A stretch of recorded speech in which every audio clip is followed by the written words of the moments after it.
Glórias a Deus, boa noite, amados, a paz do Senhor. Deus abençoe a vida dos nossos queridos, aleluia, que hoje vieram aí para a casa do Senhor para mais uma vez engrandecermos o nome daquele que venceu e vive para todo sempre, amém? Hoje o nosso assunto aqui é vida espiritual, é isso? Amém? Nós já falamos sobre família, saúde, não é? Hoje nós vamos falar um pouquinho a respeito de vida espiritual. Estamos orando ao Senhor para que possamos ser revestidos, não é, do poder do Senhor, da glória de Deus, que é algo, amados, que na verdade o cristão, ele precisa aprender essa necessidade, não é, a necessidade de ser cheio do Espírito Santo de Deus. Amados, ser cheio do Espírito Santo de Deus não significa que a pessoa vai andar todos os dias da sua vida, em todos os momentos, em todos os lugares, não é assim? Plugados na glória de Deus. Não. Deus também não quer assim, porque temos a nossa vida normal, temos as nossas necessidades, não é? Temos aí o nosso trabalho. Existem os campos diferenciados para quê? Para que a nossa fé possa, então, se manifestar. E o que então significa essa vida espiritual? Amados, a palavra do Senhor, ela diz assim que existe a natureza física e a natureza espiritual. O homem natural e o homem, não é, espiritual. Então o que nós precisamos entender? Aquilo que a Bíblia diz, que o homem natural, ele não discerne as coisas do Espírito. O homem espiritual, pelo contrário, ele discerne. O discernimento está ligado, não é, a uma compreensão maior. Ruim esse aqui e a mesa, agora esse aqui piorou. Wagner, arruma o microfone. Som. Som. Tá ouvindo aí embaixo aí? Tá ou não tá? Ô Wagner, cadê o menino do som lá? Acho que ele tá com um negócio no ouvido lá. Som. O pessoal quer um pouquinho de volume aí, ó. Som. Amém? Melhorou? Glória a Deus. Amém, então. Então vamos lá, amados. Então olha, o homem natural e o homem espiritual. Discernir significa compreender, não é? Com precisão, compreender com mais profundidade. Você entendeu? Aí eu entendi.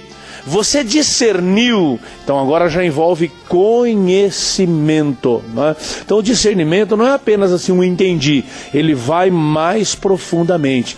E qual é o significado de tudo isso? Assim, amados, olha, quando nós recebemos Jesus como Senhor e Salvador, algumas coisas modificam na vida do ser humano. Primeira coisa, ele passa a ter uma vida chamada assim, ó, vida espiritual.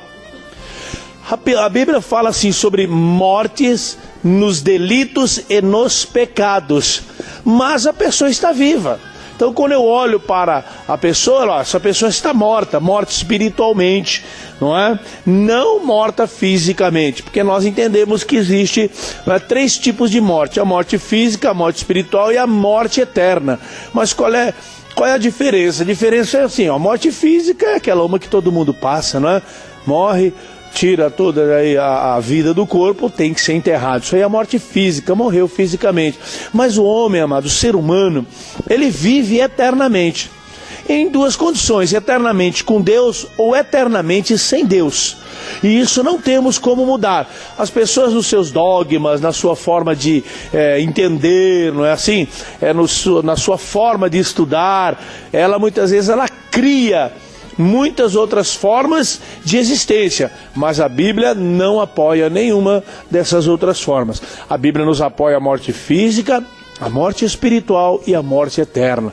A morte física é a morte em que o fôlego deixa o corpo. Nós não temos mais batimento cardíaco, nós não temos mais respiração, nada, não é? Então a parte espiritual saiu do corpo físico, isso é morte física. A pessoa tem que ser enterrada, o corpo perdeu a sua vida, não há mais circulação de sangue, não há mais vida no corpo. A morte espiritual é a pessoa que ela não tem um contato com Deus. Ela precisa de Jesus Cristo para ter vida espiritual. todos pecaram, destituídos estão da glória de Deus. E o salário do pecado é a morte, mas o dom gratuito de Deus é a vida eterna em Cristo Jesus. Então a vida espiritual, a pessoa vai buscar as coisas que são de Deus. Vocês têm vida espiritual. Por quê? Porque vocês vieram buscar as coisas de Deus. Se vocês não tivessem vida espiritual, sabe o que aconteceria agora? Vocês estariam enroladinhos na coberta, bem tranquilinho, e não estariam nem preocupados, que lá tem culto, tem igreja, tem... Que isso aí é tudo... Isso é doideira. Não é esse negócio com frio desses, que esse crente maluco vão para a igreja. É porque nós temos vida espiritual. Amém? Então isso nos faz assim, nos tira do natural. E nós passamos a viver sobrenaturalmente. Então nós vamos viver as coisas de Deus, nós vamos entrar no reino de Deus, isso é vida espiritual.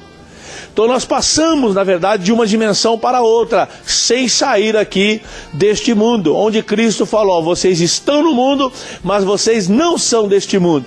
Ou seja, estamos aí numa dimensão diferenciada, chamada de dimensão do Espírito, aonde então o nosso entendimento, o nosso intelecto vai buscar, não somente as razões daqui, mas pela fé, nós vamos buscar as demais coisas, nós vamos buscar o reino de Deus e a sua justiça, e Deus certamente vai trazer a resposta para todos nós.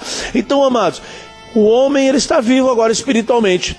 E a morte eterna? A morte eterna é a soma de duas mortes. A pessoa vai morrer fisicamente, mas ela ainda não tem uma vida com Deus.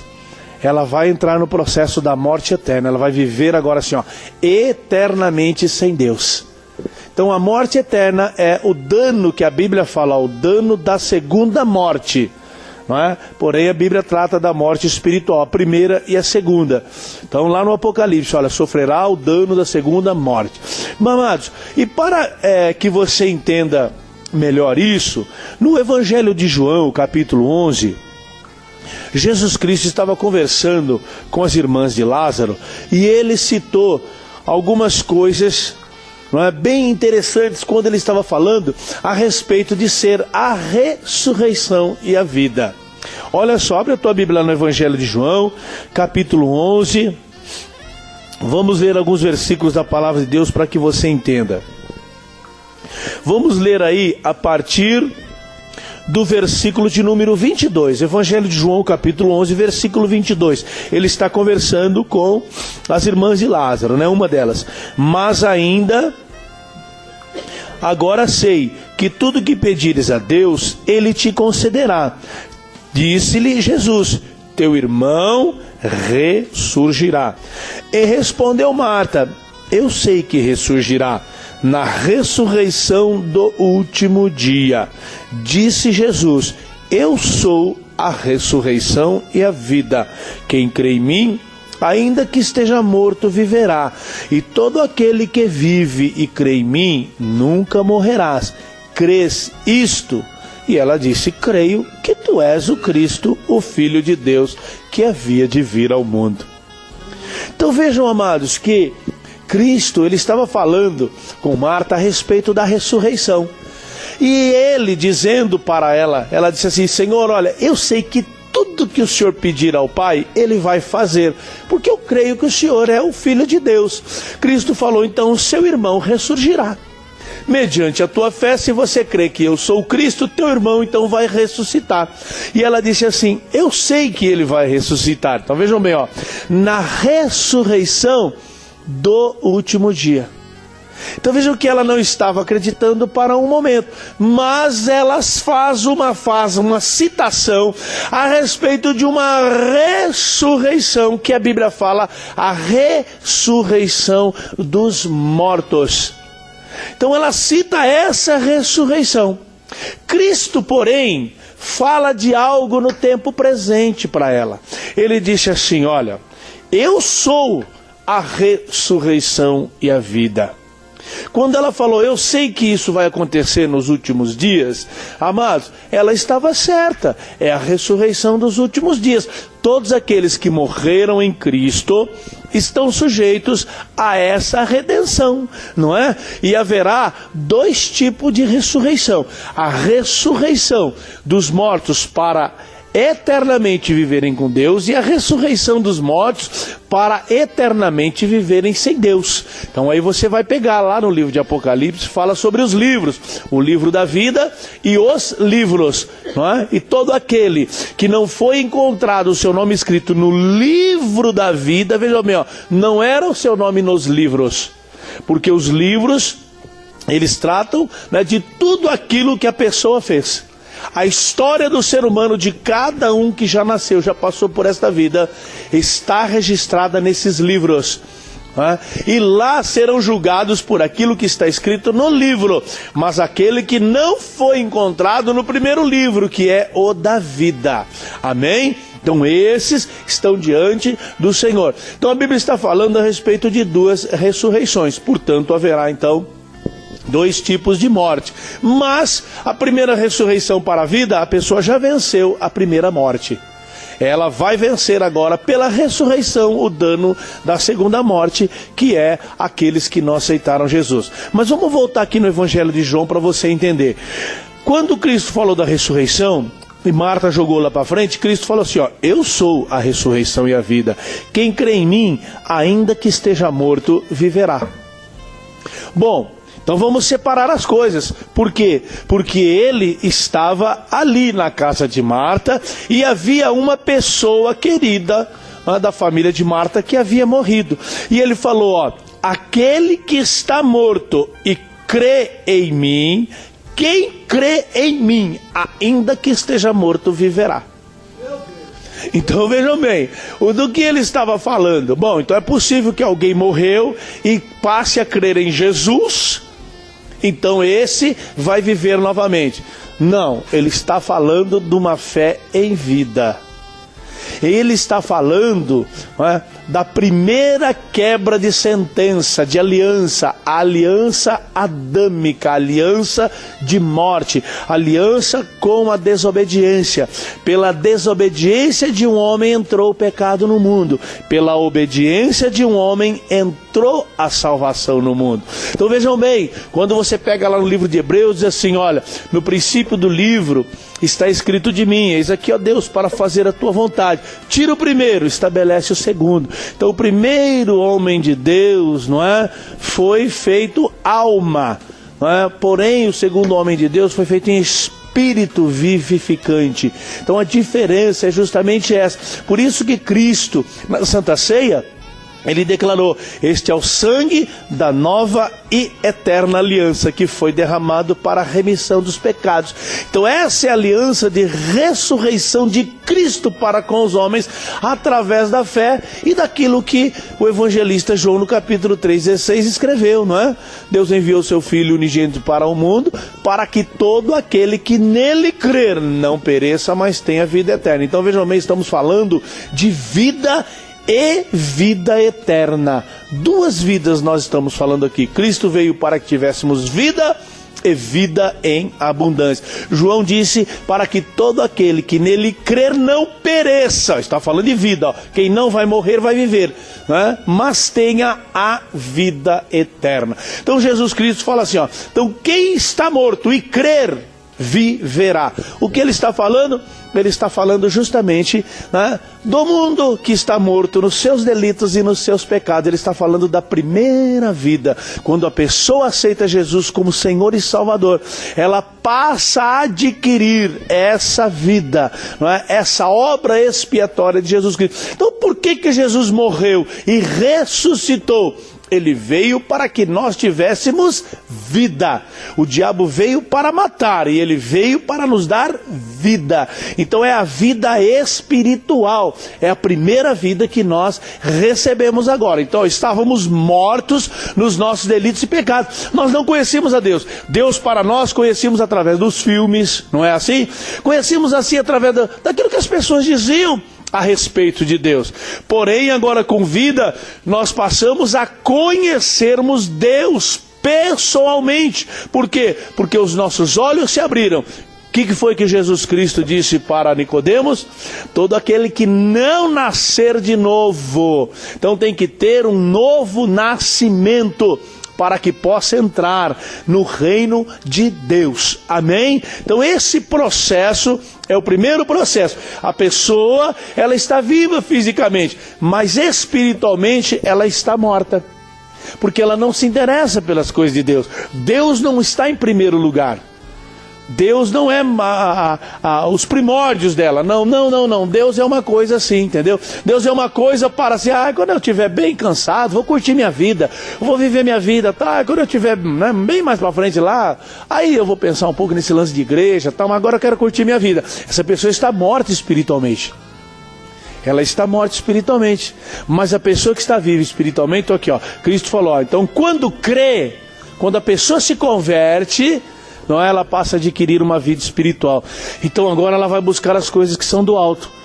Agora ela vai se interessar pela Bíblia, não é? Ela vai se interessar por Deus, ela vai se interessar pelas coisas de Deus, ela vai passar a frequentar a igreja, ela vai passar a viver aquilo que Deus estabeleceu no seu reino. Ela vai passar pelo batismo, não é? Que é a renúncia do seu passado, da sua vida passada. Ela vai começar a participar da Santa Ceia, que é o corpo e o sangue do Senhor, e só participa do corpo e do sangue do Senhor quem está vivo espiritualmente. Para quê? Para que isso tenha valor. Se não, a pessoa não tiver esse entendimento, a pessoa entrar na igreja num dia de Santa Ceia e tomar a Santa Ceia sem entendimento, sem discernimento, a Bíblia diz, por isso que existe muitos que dormem. Esse dormir significa falta de entendimento. Os que tomam indignamente, esses são fracos e doentes na fé.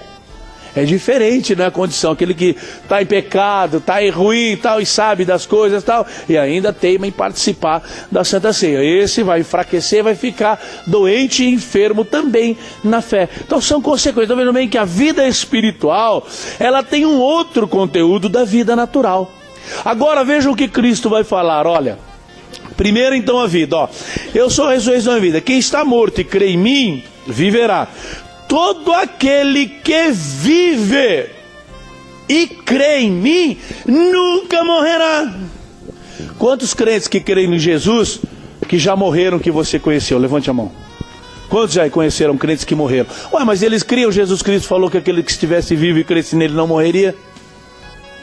Então vejam que ele não está falando de uma vida física, ele está falando da vida espiritual. Esses viverão eternamente na presença dele. Amém? E aquele que vive e crê em mim, então vejam bem, ó, aquele que aceitou, você é o que vive, você é o que a Bíblia considera espiritualmente vivo. E crê no Senhor, você continua crendo, aquele que vive e crê em mim nunca morrerá. Nós não cremos na eternidade? Amém? Nós não esperamos essa vida e a vida abundante lá com o Senhor nosso Deus? É dessa vida que Cristo está falando. Então, amados, a vida espiritual é isso. É sair daquele processo natural que nós estávamos subjugados através da aliança de Adão, com a aliança com a desobediência, mas através de Cristo, pela obediência, né, a lei da obediência, nós estabelecemos então uma aliança com o nosso Senhor e Salvador Jesus Cristo, e passamos então a ter uma vida espiritual. E sabe agora o que acontece? Acontece que nós começamos a centralizar todos os nossos problemas em Cristo. Você não vê a pessoa natural e comum fazendo isso. Ela sofre, chora, se vira por aí e tal. Nós sofremos e choramos, mas corremos para Jesus. Amém? Nós temos um Redentor. Nós temos um Salvador, nós temos a esperança.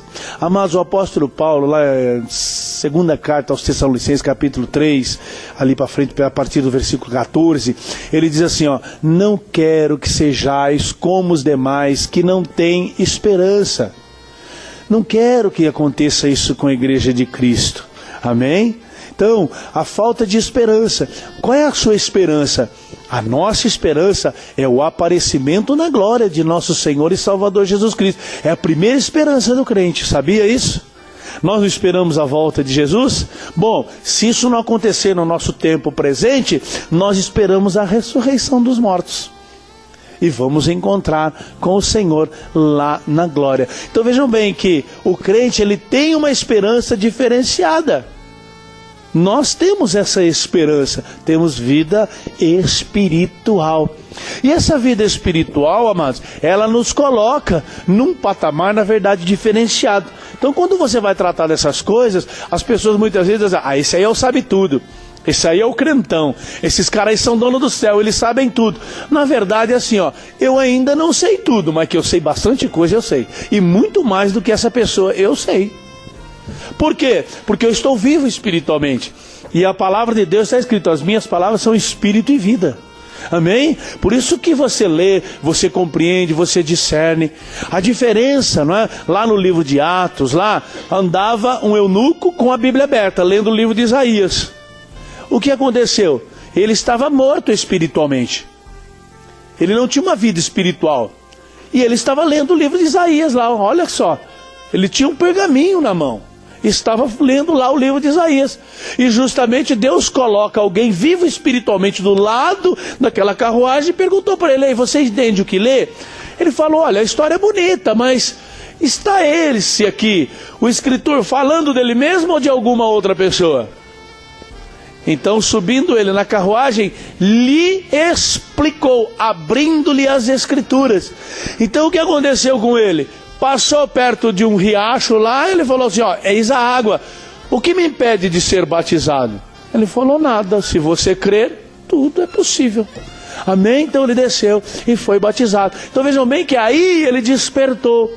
Então muitas vezes aquele que não tem a vida espiritual, amado, ele lê a Bíblia e não compreende, ela é apenas um livro. Ela é apenas um livro, ele não consegue entender. Ele acha absurdo. Aquele que tem a mente natural, ele lê o livro de Jó e fala assim, não é possível. Isso aqui deve ser alguma espécie de poesia, algum conto, não é? Alguma coisa que se escreveu para animar as pessoas. O escritor disso aqui escreveu para animar as pessoas. Mas eita escritor bendito, hein, Watson? Não é? Eita escritor bendito, não é? Que fala tantas coisas, tantos segredos. Mas cadê esse escritor? Não é que a gente não acha, que não sabe por aí. Amados, a glória, o homem quando ele alcança algum tipo de glória, ele não aguenta ficar quietinho. Ele quer sair correndo, batendo palma e fazendo todo o barulho do mundo, não é? É que nem galinha quando bota ovo. É meu ovo lá, olha lá, ó. Vai sair o cocoricó da vida. Não é assim? Então, amados, outra coisa. Quando se lê o livro de Gênesis, não. Eu não acredito na Bíblia, porque, olha, a Bíblia, ela está com 2.000, 4.000, 6.000 anos. Mas 6.000 anos? Mas espera aí, acharam um esqueleto de um dinossauro de 600 milhões de anos. Mas a Bíblia só tem 6 anos, com 6.000 anos? 6 anos eu falei, né? 6.000, né? 6.000 anos? Eu não entendo isso. Por isso que eu não acredito nisso. Amados, a Bíblia, ela foi escrita por causa do ser humano. Ela não foi escrita para os dinossauros. Ela foi escrita para o ser humano. Ela conta a história do ser humano, não a história dos pterodáctilos. Ela não conta aquela história, não interessa isso. É do ser humano para cá. Ela conta a criação do ser humano. Ela dá uma ideia da origem dos céus e da terra, não é assim? E a reformulação de toda a terra. Onde estava essa terra? Então vejam bem, a mente humana normal e natural, ela lê algo mais ou menos assim, olha. No princípio criou Deus os céus e a terra era sem forma e vazia, havia trevas sobre a face do abismo, o Espírito de Deus havia sobre a face das águas. E disse Deus, haja luz, houve luz, viu Deus que era boa luz, fez separação entre luz e terra, chamou Deus a treva. Mas eu não estou entendendo, cadê os dinossauros aqui? Amados, está lá, no princípio criou Deus os céus e a terra, ponto final. Esse é o princípio dos céus e da terra, aonde existiram todas essas coisas. Mas a mente natural, ela não entende dessa forma. A segunda carta do apóstolo Pedro está escrito assim lá no capítulo 2, pela fé nós entendemos que os mundos foram criados por Deus. Ela não fala que o mundo foi criado por Deus, ela fala assim, os mundos. Pela fé nós entendemos isso. Pela fé nós alcançamos. Então o que alcança a fé? Uma mente natural não alcança a fé. A Bíblia relata um mundo caótico, um mundo submergido, uma terra afundada no mais profundo do abismo, embaixo, não é, das águas, submergida debaixo das águas. Que jeito tinha essa terra? Ela era sem forma e vazia. Então a mente humana também não consegue compreender uma coisa que é sem forma e é vazia. Dá uma forma para aquilo que é sem forma e dá um conteúdo para aquilo que é vazio. Sem forma e vazia. Não é? E a Bíblia diz que a terra era dessa forma. Então a mente natural, ela vai buscar as razões. A mente natural, quando ela lê o Evangelho de João, capítulo 5, onde fala que tinha um poço lá com 5 alpendres, que a água se agitava, não é? E todo mundo que pulasse lá, o primeiro que chegasse seria curado, tal. Ah, tudo bem. A mente natural, ela vai buscar razão para o ferver, o agitar das águas. Esse ferver significa assim, ó, borbulhar. Olha, mas acontece o seguinte, por causa das fendas que existem lá naquela região, lá do platô assim, os deslocamentos, né, provocavam essas entradas de ar e saiu essas bolhas. Isso aí se explica naturalmente. Glória a Deus, a mente natural explica isso, e eu também concordo com isso. Saía um monte de bolha lá, de onde vinha eu também não sei. Mas acontece que a mente natural não consegue explicar por que as pessoas que mergulhavam lá eram curadas.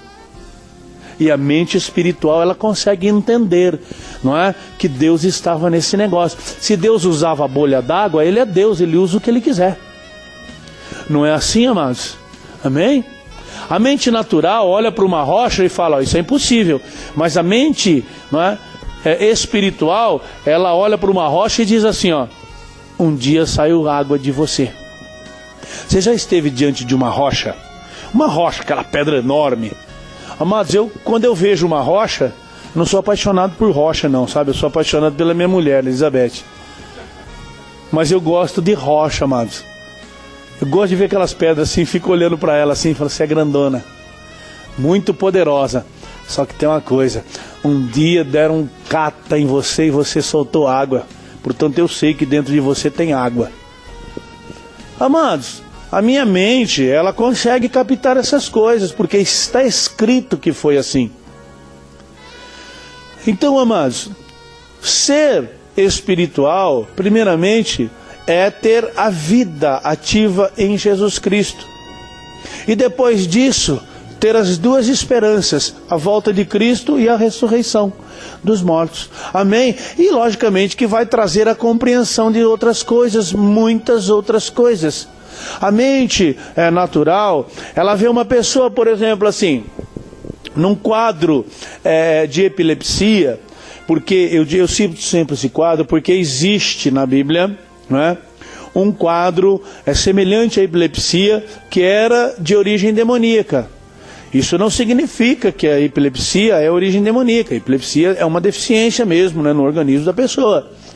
Porém, amados, a Bíblia também diz que por ser a deficiência bem voltada na mente, o diabo, ele atua na mente da pessoa, e havia um menino que sofria uma consequência dessa, né, um endemoniamento, os quais não eram fatores físicos, e sim fatores psíquicos, espirituais. E Cristo mostrava isso, mas a mente natural, ela vai sempre tratar, não é, aquilo que é natural, embora muitas vezes nenhum tipo de exame acuse uma deficiência física ali. A mente natural, ela vai sempre buscar respostas. Aí a mente espiritual, ela vai buscar o milagre. Não é assim? Ela não busca razões, ela busca o milagre. E ela não se interessa pelas razões. A razão de uma mente espiritual é assim, ó, é que Cristo morreu pelos nossos pecados, sendo nós ainda pecadores.